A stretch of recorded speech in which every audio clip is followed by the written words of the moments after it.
जाने के तो अनेकों रास्ते हैं। रोड पे गया और ट्रक से कुचल गया और गया काम से, कहीं कुएं में पड़ गया, कहीं फांसी लगा ली, कहीं कुछ हो गया। जाने के तो कितने ही रास्ते हैं, लेकिन इस संसार में आने का एकमात्र रास्ता है और वो है गर्भवास। गर्भवास में चाहे किसी भी योनि में हो, कुत्ते, बिल्ली, पक्षी, कोई भी योनि हो, गर्भवास में उसे आना पड़ता है। और गर्भवास इस संसार में आने का द्वार है। अपने कर्मों के अनुसार कोई बच्चा तो ऐसा होता है कि होते ही उसके मुंह में सोने का चम्मच होता है, और कोई बच्चा ऐसा होता है जो किसी फुटपाथ पर जन्म लेता है, बेचारा बचपन उसका फुटपाथ पे गुजरता है, पूरी किशोरावस्था भी फुटपाथ पे ही गुजर जाती है, ठोकरे खाते हुए पूरा जीवन गुजरता है और ठोकरे खाते हुए मर जाता है। और एक ऐसा बच्चा होता है जो होते ही सोने की चम्मच मुंह में हमेशा व्यवस्था में रहता है। ये क्या बात है? तो भागवत इसका समाधान करता है कि कर्मणा देव नेत्रेण जंतुर्देहोपपत्तये स्त्रिया प्रविष्ट उदरं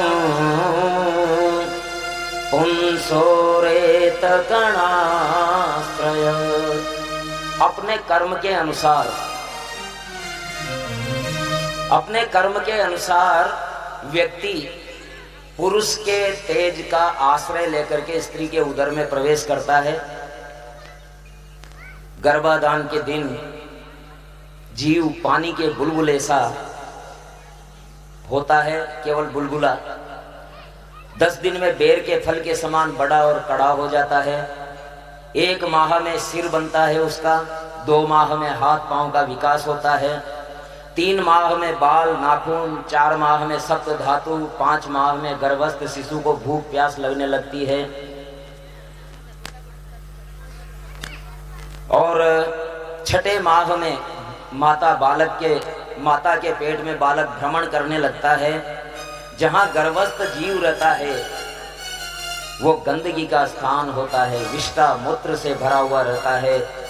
अनेक कृमि कीड़े वहां उसे खाते रहते हैं।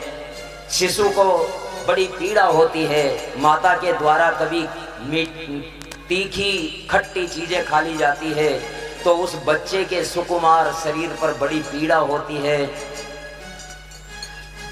आहार में उसके अंगों से वेदना होती है। वो अपने अंगों को हिला डुला भी नहीं सकता क्योंकि जहर में लिपटा रहता है। वो पिंजड़े में बंद पक्षी की तरह अंगों को हिला डुला भी नहीं पाता। इसी समय अदृष्ट की प्रेरणा से उसे सैकड़ों जन्मों की याद आती है।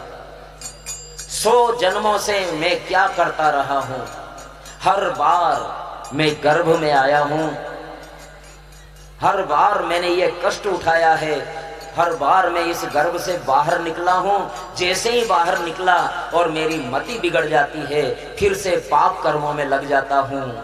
100 जन्मों की उसे याद आती है तो उसे फिर ये भी याद आती है कि हर जन्म में मैंने अपना वचन तोड़ा है जो मैंने भगवान को दिया था। गर्भ में मैं कहता हूं कि प्रभु अब की बार मैं गर्भ से निकला तो आपको भूलूंगा नहीं, लेकिन जैसे ही मैं बाहर निकलता हूं सबसे पहले आपको ही भूल जाता हूं।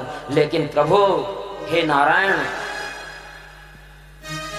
नारायणा दया कीजिए, हे माधवा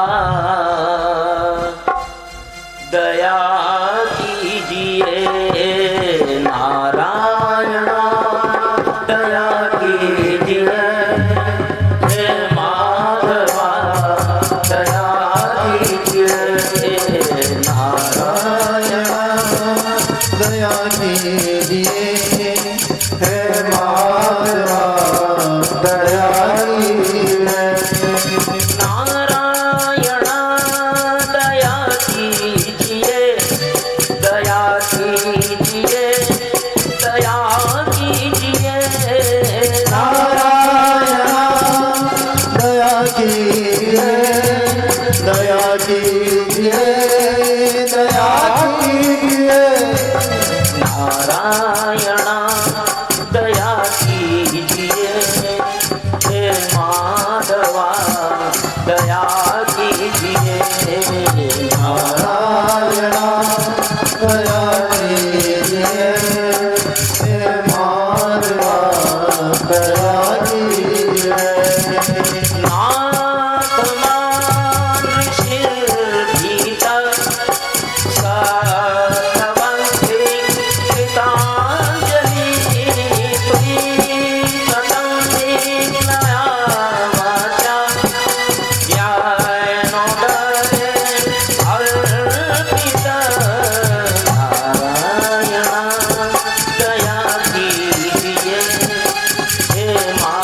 जन्म में मैं गर्भ में आता हूँ और आपसे हाथ जोड़ करके ये प्रार्थना करता हूँ, हे प्रभु अब की बार अगर मैं छूटा इस बंधन से, गर्भ के बंधन से, तो मैं आपको भूलूंगा नहीं। लेकिन क्या करूं, ये लीला आपकी ऐसी है, आपकी माया ऐसी है कि जैसे ही मैं जन्म लेता हूँ सारा ज्ञान यही रह जाता है।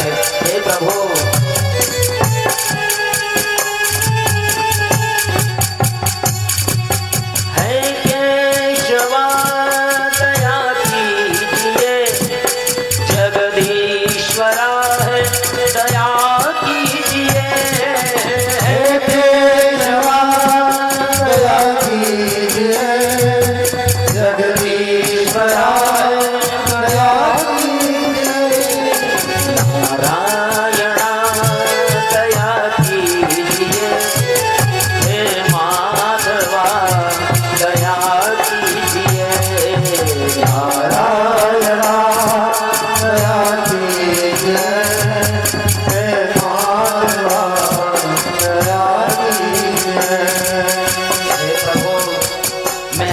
शरण हूँ। आपने ही मुझे ये ज्ञान दिया है, आपकी कृपा के कारण ही मुझे 100 जन्मों की याद आई है कि मैंने किस किस जन्म में कितना अपना वचन भंग किया है, कितना बड़ा अपराध किया है, आपके ही कारण।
लेकिन मुझे जो ये स्मृति हुई है 100 सालों की बराबर फिल्म की तरह मेरे सामने जो दृश्य चल रहे हैं, ये आपके ही कारण है।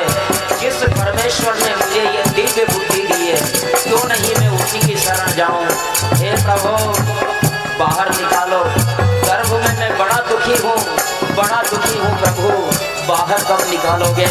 यहाँ दुर्गंध से सड़ रहा हूँ, कीड़े मुझे काट रहे हैं, बड़ा दुखी हूँ। हे प्रभु मुझे बाहर निकालो, बाहर निकालो।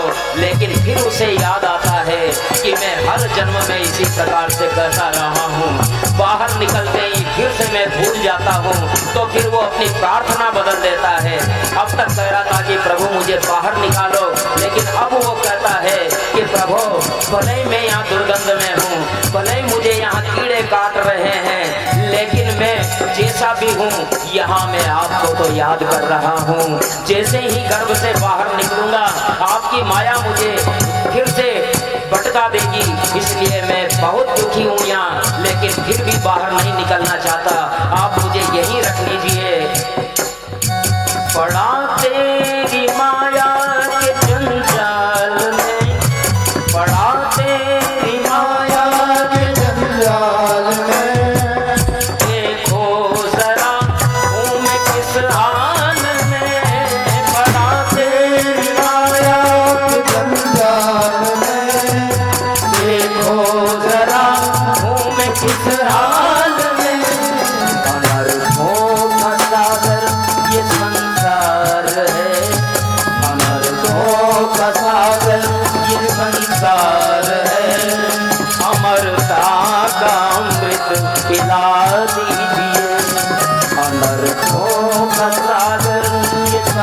प्यार है, अमरता का अमृत पिला दीजिए। दयालु पिता है, दया कीजिए, दया कीजिए, हे दया कीजिए। दयालु पिता है, दया कीजिए, दया कीजिए, दया कीजिए। नारायण दया कीजिए, दया कीजिए, दया कीजिए, दया कीजिए, दया कीजिए, दया कीजिए।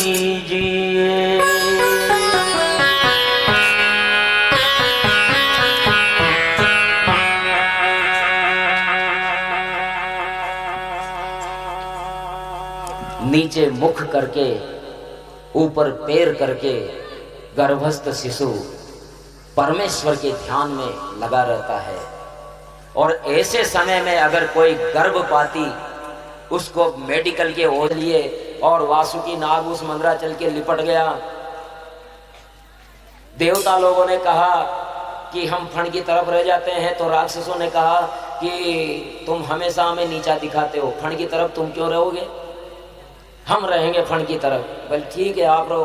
तो राक्षस लोग फण की तरफ रहे और देवता लोग पूछ की तरफ रहे और मंथन होने लगा तो वो मंदराचल नीचे डूबने लगा। देखो ये समुद्र मंथन हमारे मन का मंथन है, ये मन समुद्र से कम नहीं है। इसमें मंथन होता है तो मन डूबने लगता है, यानी सत्य का मंदराचल डूबने लगता है।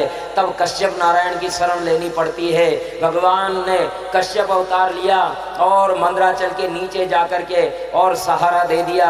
मंदराचल का नीचे जाना बंद हुआ, यानी इस मन के मंदराचल को भी जब कश्यप नारायण का साथ मिल जाता है तो मन डूबता नहीं है। और तब पुनः समुद्र मंथन होने लगा। शर शर समुद्र का मंथन। एक मथानी में जब छाछ मथते हैं तो कैसे स्वर मिलते हैं, जब समुद्र को मथा जा रहा है तो कैसी आवाज हो रही होगी, हम सोच सकते हैं।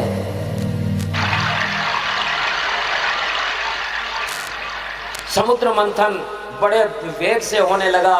और सबसे पहले हम कोई भी सामाजिक काम करने जाते हैं ना तो सबसे पहले विष मिलता है।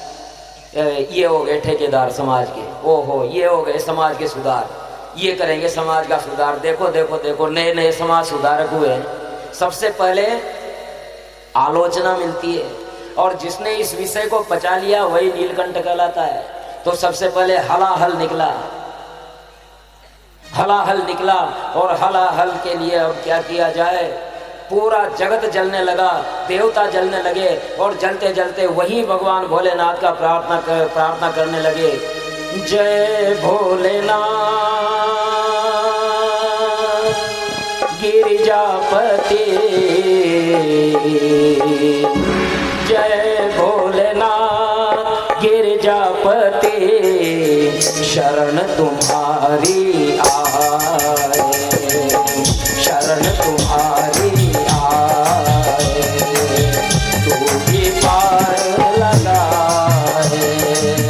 शरण तुम्हारी आए, पूरी पार लगाए। जय भोलेनाथ गिरिजापति, जय शंभुनाथ।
असुर अमृत को चाहे, देव असुर अमृत को चाहे, सागर मंथन को सब आए, सागर मंथन को सब आए, विष की नीलकंठ कहलाए, विष की नीलकंठ कहलाए, विष की नीलकंठ कहलाए, भक्तों के नाम गिरिजापति, भक्तों के नाम गिरिजापति, शरण तुम्हारी आए, तू ही पार लगाए, शरण तुम्हारी आए, तू ही पार लगाए, जय भोलेनाथ गिरिजापति,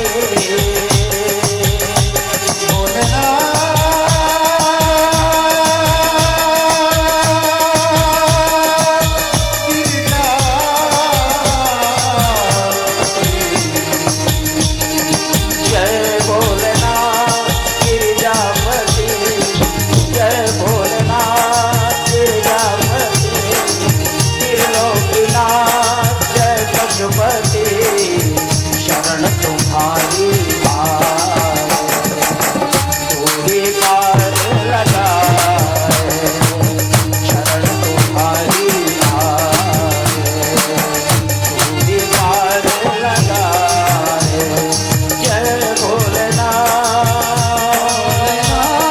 गिरिजापति, गिरिजा भोलेनाथ गिरिजापति, जय भोलेनाथ गिरिजापति, जय भोलेनाथ गिरिजापति, जय भोलेनाथ गिरिजापति।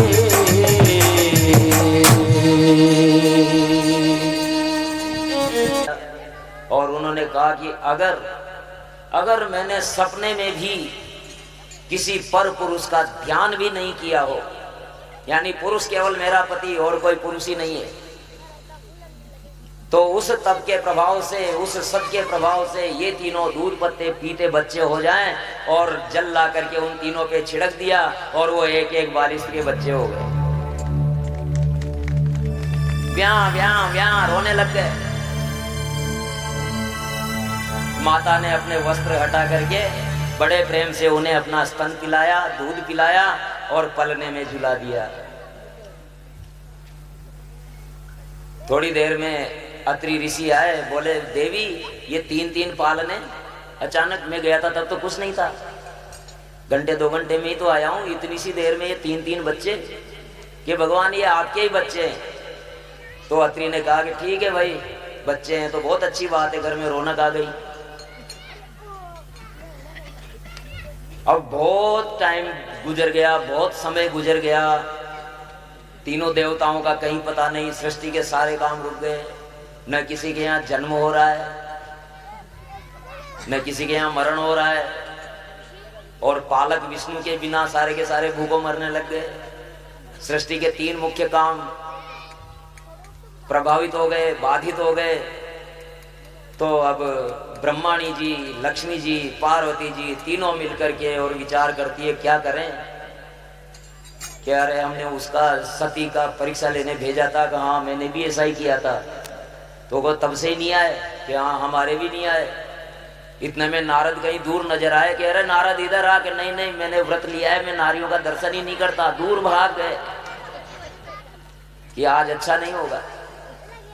अरे तो बता तो दे, हम कहाँ जाएं, कहाँ ढूंढे हमारे पतियों को, कि जाओ अत्रि ऋषि के आश्रम पे चल जाओ, महासती अनुसुईया के यहाँ चल जाओ।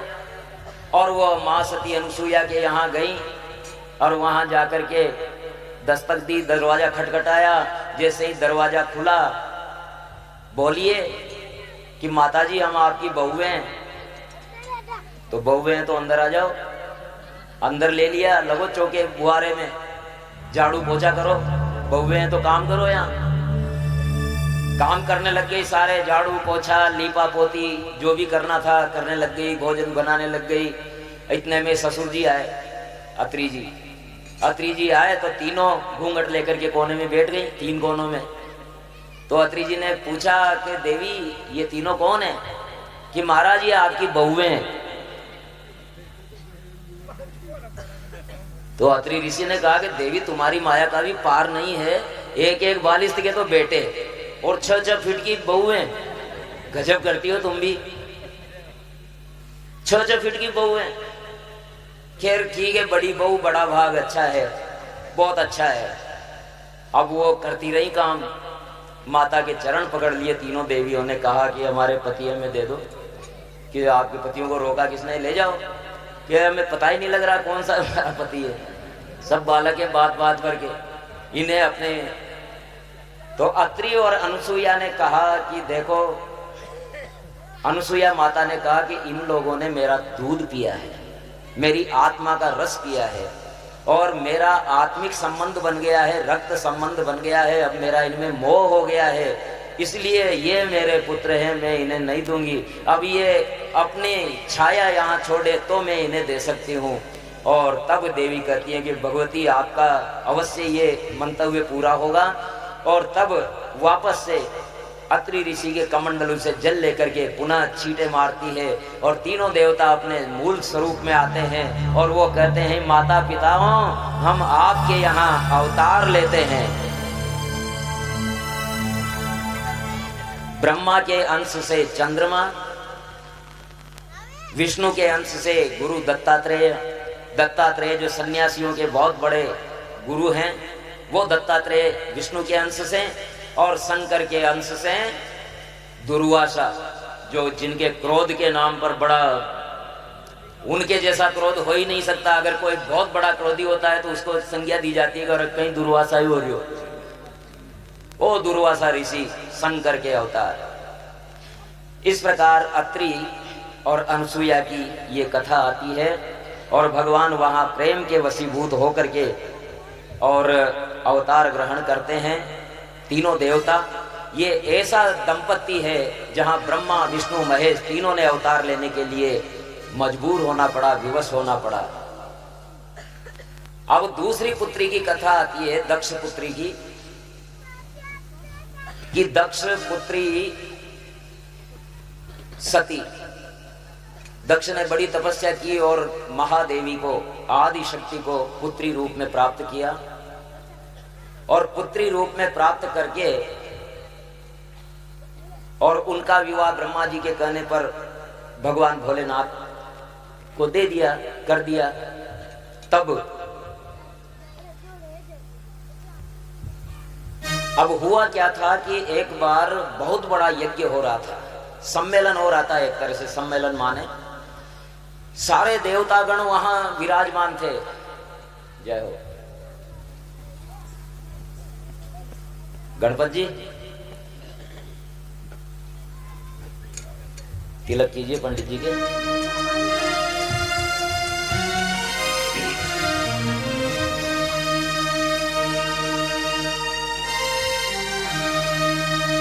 देवताओं का समाज लगा हुआ था और उस समाज में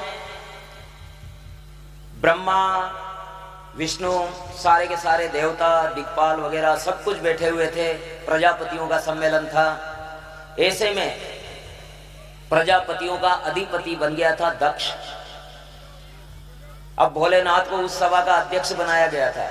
अब अध्यक्ष का मतलब, अध्यक्ष का क्या काम होता है? जब कोई सभा चलती है ना, किसी संगठन की सभा होती है या कहीं कोई बहुत बड़ा पब्लिक जनता का कार्यक्रम होता है, तो उसमें अध्यक्ष जो होता है ना, वो केवल बैठा बैठा ऊँगता है बस। अध्यक्ष का और कोई काम नहीं होता। जो मुख्य अतिथि होता है या जो मुख्य वक्ता होता है वो बोलता है, बाकी अध्यक्ष तो फिर अंत में अगर 2 शब्द भाई अध्यक्ष जी आशीर्वचन कहें तो कहें, नहीं तो बस वो बैठा रहता है। अब भगवान भोलेनाथ को उस सभा का अध्यक्ष बना दिया गया था। अब भोलेनाथ फालतू बैठना जानते ही नहीं है, वो तो जैसे ही बैठे थोड़ी देर और ध्यान लग जाता है। ध्यान लग गया भोलेनाथ का। ऐसे में दक्ष प्रजापति आते हैं। दक्ष प्रजापति आते हैं तो प्रजापतियों के अधिपति जब आए तो सबने उठ करके उनका स्वागत किया, केवल 2 लोगों के अलावा। वो 2 लोग थे, एक तो ब्रह्मा जी जो दक्ष के पिताजी थे, और एक थे जामाता जी जो भगवान भोलेनाथ थे। अब ब्रह्मा जी तो खड़े नहीं हुए तो उन्होंने मान लिया कि ये तो मेरे पिताजी है, नहीं हुए तो नहीं हुए, लेकिन ये तो मेरा जवाई है, इनको तो खड़ा होना था, लेकिन वो जानता नहीं है।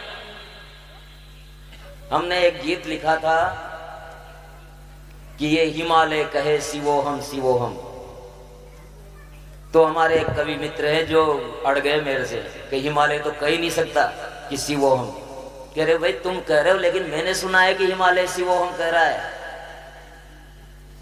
ये हिमालय कहे शिवोहम शिवोहम, ये हिमालय कहे शिवोहम शिवोहम, द्वारा कहे शिवोहम शिवोहम, ये हिमालय कहे शिवोहम शिवोहम, द्वारा कहे शिवोहम शिवोहम, ये हिमालय कहे शिवोहम शिवोहम, हिमालय कहे शिवोहम शिवोहम।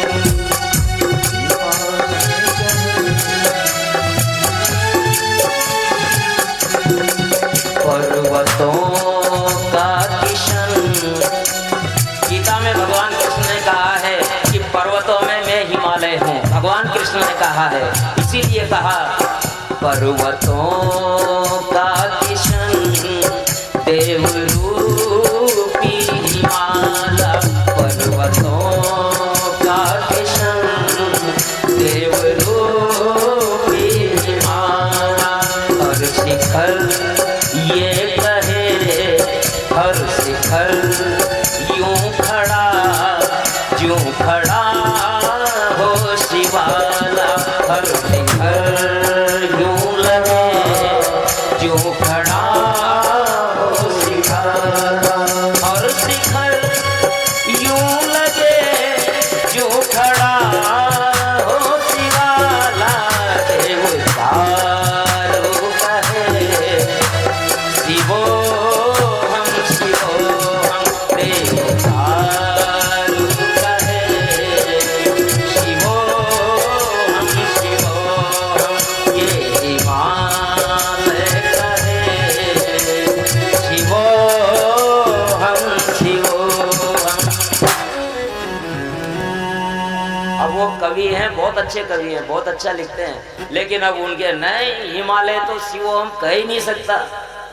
भाई क्यों नहीं कर सकता कि हिमालय तो भगवान का ससुर है, ससुर है तो कैसे शिवोहम कह सकता है? अरे मैंने कहा आप शिव तत्व को नहीं जानते, शिव तो चीज ही अलग है, वो किसी सीमा में बंधती नहीं है। शंकर अलग है और शिव अलग है। शंकर साकार रूप है, लेकिन शिव जो है ना, शिव से बाहर तो कोई है ही नहीं। तो यहाँ दक्ष से भी वही गलती हुई जो हमारे उस कवि मित्र से हुई।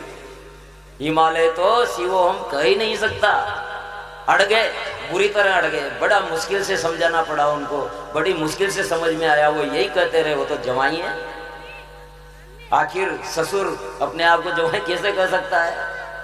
यही गलती दक्ष से हो गई यहाँ, और उसने शिव को शंकर समझ लिया मात्र।